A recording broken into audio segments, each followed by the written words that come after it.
ഈ വീഡിയോ അതിൻ്റെതായിട്ടുള്ള പ്രാധാന്യത്തിൽ എടുക്കണം കേട്ടോ. പറയുന്നത് ശരിയാണ് എന്ന് തോന്നുകയാണെങ്കിൽ വീഡിയോ ഒന്ന് ലൈക്ക് ചെയ്ത് മറ്റുള്ളവരിലേക്ക് എത്തിക്കുക. ഇപ്പോൾ നിങ്ങൾ സോഷ്യൽ മീഡിയയിൽ ഒരു പോസ്റ്റ് കണ്ടിട്ടുണ്ടാവും, വ്യാപകമായിട്ട് പ്രചരിക്കുന്ന ഒരു പോസ്റ്റാണ്. ഇതാരാണ് എഴുതിയത് എന്ന് എനിക്കറിയില്ല. ആരായാലും എഴുതിയ ആൾക്ക് എൻ്റെ ഒരു ബിഗ് സല്യൂട്ട്. കാരണം എന്താണെന്ന് വെച്ചാൽ ഈ ഒരു പോസ്റ്റിൽ ചിന്തിക്കാൻ ഒരുപാടുണ്ട്. ആ പോസ്റ്റ് ഞാൻ ഇവിടെ ഒന്ന് വായിക്കാം. ഇപ്പോൾ കോൺഗ്രസ്സിൽ ആരാണ് മുഖ്യമന്ത്രി ആവണം എന്നുള്ളതിന്റെ ഒരു പിടിയും വലിയും അങ്ങനെയാണല്ലോ. സാധാരണ കോൺഗ്രസിനെ പറ്റി എല്ലാവരും പറയുന്നതും അങ്ങനെ തന്നെയാണ്. അധികാരം മോഹികളാണ്. ഇനി അവർ വിജയിച്ചാൽ തന്നെ മുഖ്യമന്ത്രിക്ക് അടി, മന്ത്രിപദത്തിനടി എന്നൊക്കെ ആയിരിക്കും എന്നുള്ളത്. സമാന അവസ്ഥയിൽ തന്നെയാണ് കാര്യങ്ങൾ പോകുന്നത്. ഇപ്പോൾ നിങ്ങൾക്കറിയാം, മുഖ്യമന്ത്രി സ്ഥാനത്തേക്ക് KC, അതേപോലെ VD സതീശൻ, രമേശ് ചെന്നിത്തല എന്നിവരൊക്കെ ഉണ്ട്. അപ്പോൾ ഈ ഒരു പോസ്റ്റ് ഞാൻ ഇവിടെ ഒന്ന് വായിക്കണം കേട്ടോ. വായിച്ചതിന് ശേഷം നിങ്ങളുടെ ഒരു അഭിപ്രായം പറയാം. കാരണം ചിന്തിക്കാൻ ഒരുപാടുള്ള ഒരു പോസ്റ്റാണത്. ആ പോസ്റ്റ് ഇങ്ങനെയാണ്: 2003 ശേഷം കോൺഗ്രസ് അധികാരത്തിൽ വന്നിട്ടില്ലാത്ത മധ്യപ്രദേശിൽ 2018 ജ്യോതിരാദിത്യ സിന്ധ്യ എന്ന യുവ നേതാവ് കോൺഗ്രസിനെ മുന്നിൽ നിന്ന് നയിക്കുന്നു. കൃത്യമായ പ്ലാനിംഗ് നടത്തി, പ്രചാരണം നടത്തി കോൺഗ്രസിനെ ഏറ്റവും വലിയ കക്ഷിയാക്കി വിജയിപ്പിച്ചെടുക്കുന്നു. മുഖ്യമന്ത്രി കസേര കോൺഗ്രസ് പാർട്ടിയുടെ മുന്നിലേക്ക് എത്തിയപ്പോൾ ഡൽഹി വഴി കമൽനാഥ് സീറ്റിലിരിക്കാൻ എത്തുന്നു. ശേഷം കോൺഗ്രസ് മധ്യപ്രദേശിൽ അധികാരത്തിൽ വന്നിട്ടേയില്ല.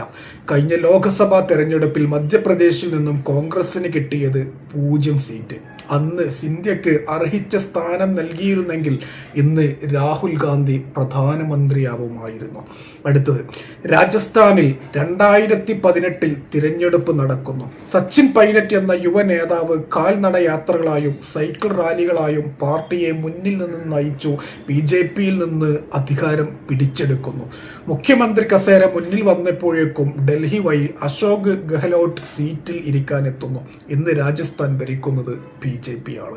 സച്ചിൻ പൈലറ്റ് എന്നൊരു നേതാവ് മുഖ്യമന്ത്രിയായി രാജസ്ഥാനിൽ ഉണ്ടായിരുന്നെങ്കിൽ ഇന്ന് രാഹുൽ ഗാന്ധി പ്രധാനമന്ത്രി ആയേനെ. അടുത്തത്, 4 കോൺഗ്രസ് ഇതര മുഖ്യമന്ത്രിമാർ വന്നതിന് ശേഷം 2023 കർണാടകയിൽ തെരഞ്ഞെടുപ്പ് നടക്കുന്നു.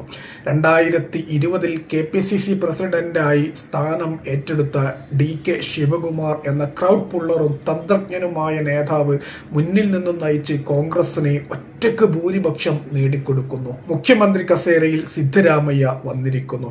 കഴിഞ്ഞ ലോക്സഭാ തെരഞ്ഞെടുപ്പിൽ രാഹുൽ ഗാന്ധി പ്രതീക്ഷിച്ച സീറ്റിന്റെ പകുതി മാത്രം കർണാടകയിൽ ലഭിക്കുന്നു. അടുത്ത തവണ കർണാടക ആര് ഭരിക്കുമെന്ന് കണ്ടറിയണം.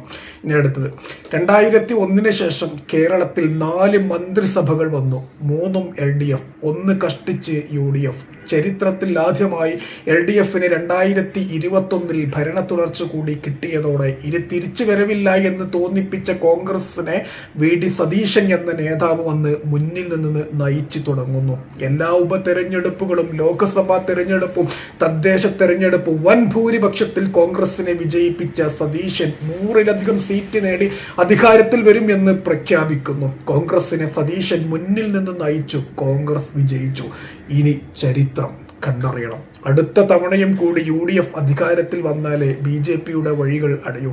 അതിന് സതീശൻ തന്നെ മുഖ്യമന്ത്രിയാവണം എന്ന് വിശ്വസിക്കുന്നു. ഇതാണ് സോഷ്യൽ മീഡിയയിൽ സ്പ്രെഡ് ചെയ്യുന്ന ആ ഒരു പോസ്റ്റ്. ചിന്തിക്കാൻ ഒരുപാടുണ്ട്. എൻ്റെ ഒരു വ്യക്തിപരമായ ഒരു അഭിപ്രായം, ആരാണ് മുഖ്യമന്ത്രി ആവേണ്ടത് എന്ന് ചോദിച്ചാൽ മുന്നിൽ നിന്ന് പട നയിച്ച VD സതീശൻ തന്നെ മുഖ്യമന്ത്രിയാവണം എന്നുള്ളതാണ് എൻ്റെ ഒരു പേഴ്സണൽ ഒപ്പീനിയൻ. എന്തായാലും ഈ ഒരു വീഡിയോയെക്കുറിച്ച് തീർച്ചയായിട്ടും നിങ്ങളുടെ ഒരു അഭിപ്രായം രേഖപ്പെടുത്തുക.